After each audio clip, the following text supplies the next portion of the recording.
What's up, basketball fans? Welcome to the Warrant Report. We have some very important news to talk to you about that may affect how the Raptors approach the NBA trade deadline. I do want to say, for those wondering why I'm not recording as I normally do, I live in an Indian household. So sometimes your mom's cooking in the kitchen, your grandma's got the TV blasting, your dog's barking. Anyone that lives in an Indian household, you know how loud it can get. So I'm in the corner of my room recording this. But I wanted to talk about the Brooklyn Nets situation, which could greatly affect the Raptors trade deadline approach as well. And this was being reported by Shams Charania. The Brooklyn Nets All-Star Kyrie Irving has requested a trade. League sources tell The Athletic the franchise has been informed that Kyrie prefers to move on ahead of the February 9 trade deadline or will leave in free agency in July, and also went on to state that Los Angeles Lakers, Phoenix Suns, the Dallas Mavericks have emerged as potential suitors for the Brooklyn Nets All-Star Kyrie Irving. And it was also being reported by Legends Hoops, just as I'm getting ready to record this video, that the Suns and the Nets are engaged in trade talks for Kyrie Irving as well. Now, obviously, we know two teams like the Lakers and the Phoenix Suns were interested in services of Fred VanVleet. Now, what does this change regarding the Raptors situation? Well, I will be discussing that and the KD situation as well. Could the Raptors realistically approach a KD trade, whether that's now or in the summertime? Let's talk about that. Now, as you guys know, I do like to give out shoutouts on my channel, and the shoutout for today's video goes out to Amit the GOAT. So Amit, thank you so much for supporting this channel through your likes and comments. It is very much appreciated. Now, to fully understand the situation, let's quickly touch upon KD's contract situation as well. He's making $42.9 million, and he's been performing the best of his career. I haven't seen KD play the way he has before he got injured, unfortunately. So I know while people may be tempted to point out his age at 34, he would solve a lot of issues for the Raptors. The Raptors have gone on scoring droughts, and a lot of the games they have lost, they're unable to just hit a game-winning shot. KD could be that person, but also I want to talk about a few different things as well. Taking a look at the Raptors salary cap situation here, there are a few things now. Do the Raptors potentially change the way they had initially approached the NBA trade deadline? Because there are a few ways the Raptors could go about this. They could maybe look to trade Gary Trent Jr. now, maybe to acquire a few pieces to fill out the bench, maybe acquire a center in hopes of making the roster a little bit better.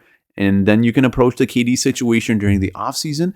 And then obviously you have the Fred VanVleet situation as well, which all of a sudden becomes really complicated.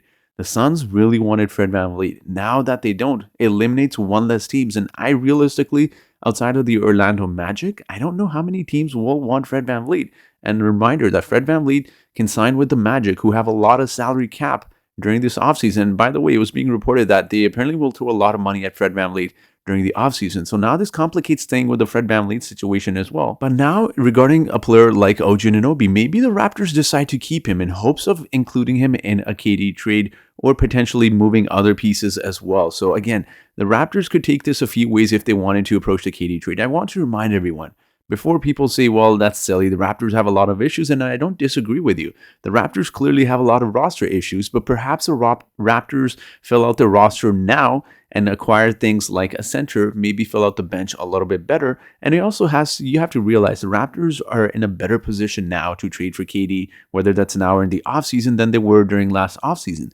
They have guys like Thaddeus Young. They have guys like Chris Boucher and even Otto Porter Jr. making a lot of money, which you can throw in for salary fillers, whereas opposed to last season, it was a little bit more challenging. Last offseason, it was a little more difficult. Now, I want to take a few approaches to this because the Raptors currently have the sixth worst odds, I believe. The sixth worst, or the sixth best odd, I should say, to land Victor Wembanyama. The likelihood that actually happens is very rare. But if the Raptors were to land, let's say, the fifth or fourth pick in the NBA draft, now, all of a sudden, do you wait till you have that fourth draft and move that fourth draft pick along with some of the other pieces? Obviously, you would have to include assets as well to acquire Kevin Durant. Like, there's a few approaches you can take to this.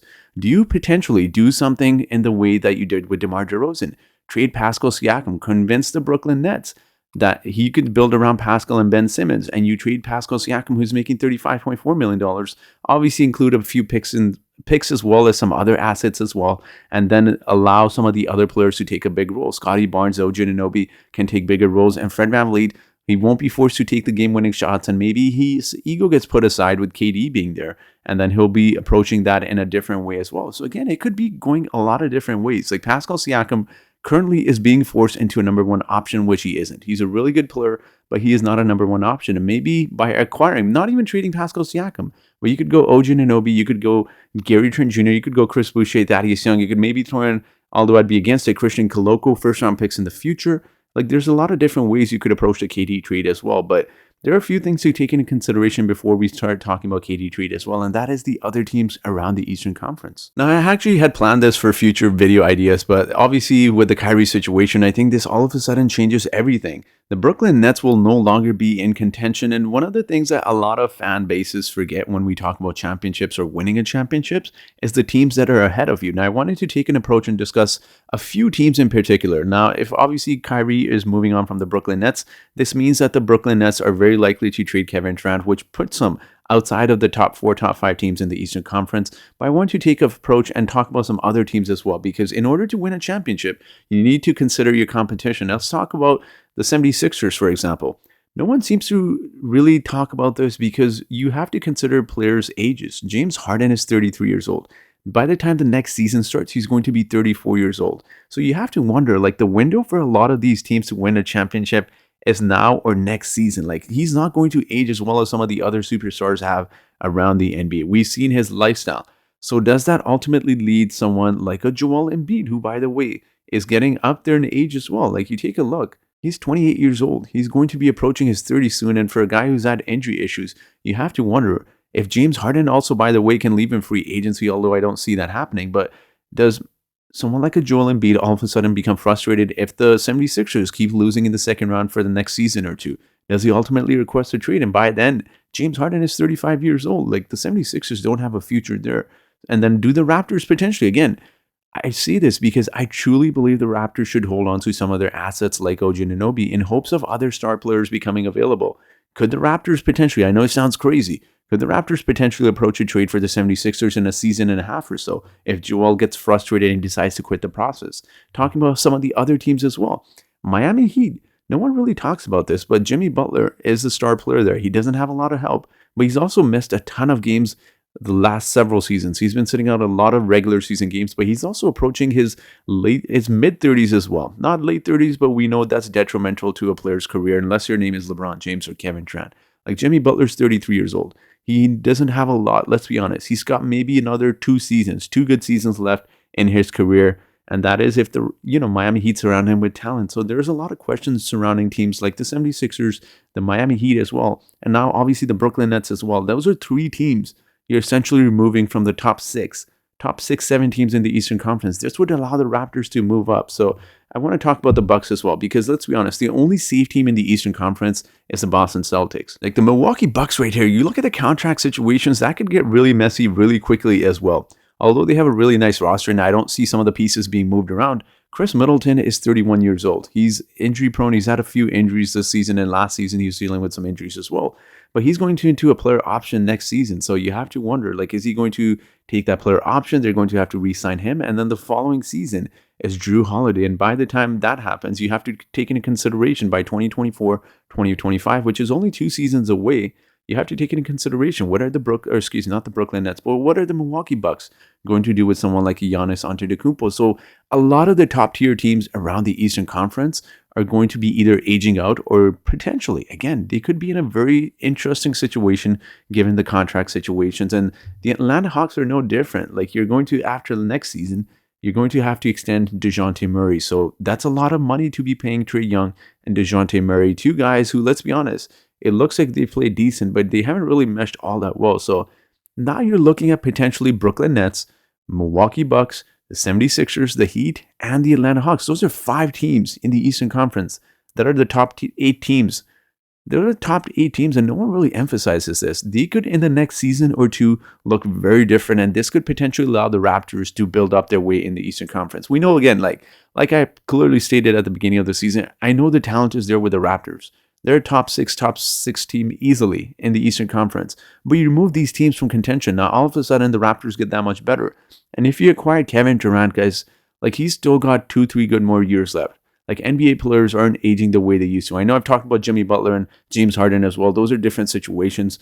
I think Jimmy's been sitting in a lot of games. James Harden just doesn't have the diet to really, approach that mindset like a LeBron James or KD, playing late into his 30s. But all of a sudden, 2 seasons from now, man, the Eastern Conference could look very different. The Raptors could potentially be contenders for another 2 seasons, 3 seasons. So we know Masai Ujiri is in it to win it. So while the Raptors fan base may be tempted to tear this down and retool or rebuild completely, I think it would be a wise idea to hang on some of their players after this trade deadline. So again, there's going to be a very different approach to the Raptors trade deadline, personally, I believe.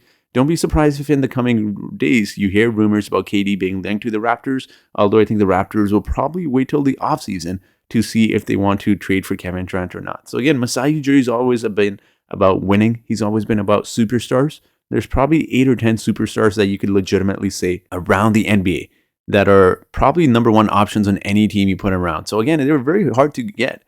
So while he may be 34, while he may be making a lot of money, he would be a really nice fit with the Raptors, who, by the way, he was growing up a fan of the Raptors. And he's always praised Nick Nurse. He's always praised Fred VanVleet and their roster completely. So again, we'll see what happens, but very interesting how the Eastern Conference may look very different thanks to this Kyrie situation. Like, this throws everything apart. Now, I'm very curious to hear everyone's thoughts. Like, not only the Raptors trade approach to this, but even some of the teams I've highlighted in the next season or so, the Eastern Conference could look very different. Look, again, there's always that possibility that super teams can form, right? But you never know. Some of the top tier teams could be looking to age out, or maybe just simply moving some of their players. I'm very curious to hear what you think of the Raptors approach to the trade deadline, how you see them in the next season or so. What are your thoughts? What do you want the Raptors to do? Let me know your thoughts in the comment section below. And as always, there is a trivia question for you today. And the trivia question is, out of these snubbed All-Stars, who was averaging the most points? Is it A, Pascal Siakam? Is it B, Trae Young? Is it C, Anthony Davis? Is it D, De'Aaron Fox? Or is it E, Anthony Edwards? So whoever answers this trivia question correctly first in the comment section gets a shout out in my next video. So that will be it for today's video, guys. If you're still watching, make sure to hit the subscribe button. Make sure to hit the like button as well. And that will be it for today's video. So thank you so much for watching this video. And I hope you guys have yourselves a great day.